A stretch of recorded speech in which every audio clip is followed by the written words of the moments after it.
Day 1. At ayan na nga, nag-prepare tayo ng maaga kasi may event, wish date concert, saka 10th wish anniversary na rin. At pagdating natin, siyempre, kakain muna tayo para may lakas tayo. Siyempre, sapat lang dapat kasi nagme-maintain tayo ng timbang eh. Para hindi ka hirap at makatulong ka sa iba mong mga kasama.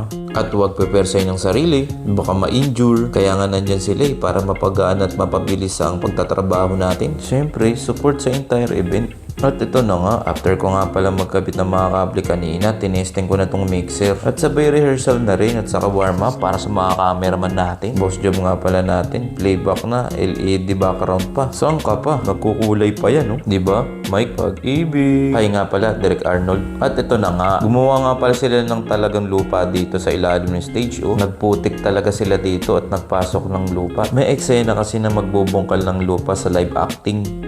So ito nga pala yung kuweba sa ilalim ng stage. Nakukuha ng camera.